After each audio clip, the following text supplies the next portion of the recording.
ભાગી ગયા, તે પાછળ રહી ગયો, વાડમાં પડી ગયો એટલે ખેડૂતે તેને ઉપર નિશાન ચલાવ્યો એટલે તે સસલાની પૂંછડી તૂટી ગઈ.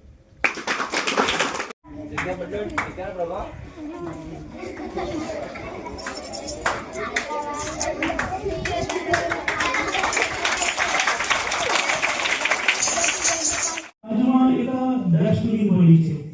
નાની પવાળી જેવું પીવાનું છે. અને પછી દરેકે પહેલા એવું કરવાનું, આપણે રિસીસ પડે ને એટલે આ શેડની અંદર આપણે બેઠા સાપી નાખવાની છે.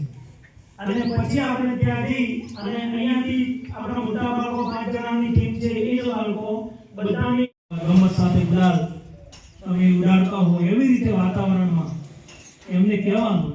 તો એ બાળકને શિક્ષક ગમે તે જે તમને વર્ગ શિક્ષકને કહેજો કે ધારો કે 5માનું કોઈ બાળક લઈ આવ્યા હોય તો 5મામાં રાખીશું, તો બંને બાળકોને આપણે ઇનામ આપીશું. જે આવા વાળો બાળક અને લઈ આવ્યો એક પણ વેક્સિન નહીં લઈ.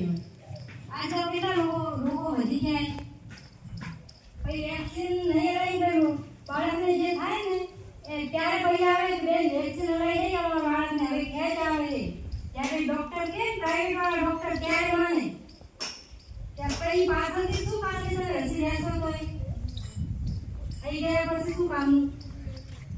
એટલે તમે પહેલા તો ઘરે જઈને તમારા ઘરમાં જે 0 થી 5 વર્ષના બાળકો હોય ને તમારા ઘરમાં તો તમારી માને બાને બધાને તમારા પપ્પાને બધાને સમજાવજો કે પહેલા તો 0 થી 5 વર્ષમાં જેટલી રસી આવતી હોય એટલી બધી રસી બાળકને લાવો.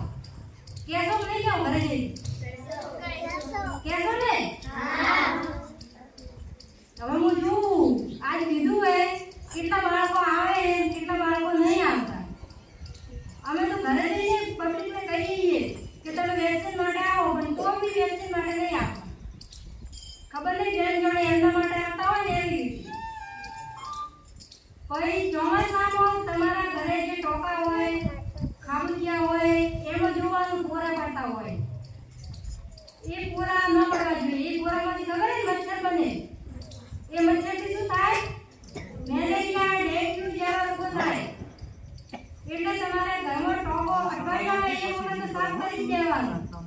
ના હોય તો જે જાળી આવે ટોકા ઉપર એ ડાલી દેવાની એટલે એમાં જીવડા ન પડે પૂરા ન પડે. ને ટોકાની સાફ સફાઈ રાખવાની એટલે મેલેરિયા કમળો ડેન્ગ્યુ જેવા રોગો ન ફેલાય. કરશો ને ઘરે જઈ બધા ઘરમાં ટોકામાં પૂરા તો હશે જ. અમે જોઈએ છીએ કેટલી વાર કહીએ તો કંપની મોંઘી રહી પૂરા તો પડે જ હોય. પછી તમારા વાળ સરસ વળે નાખવાના, નખ કાપેલા હોવા જોઈએ. નખમાં સાફ સફાઈ રાખવાની એટલે રોગ ન થાય પેટમાં. કમર કહેજો હા. જો આપણે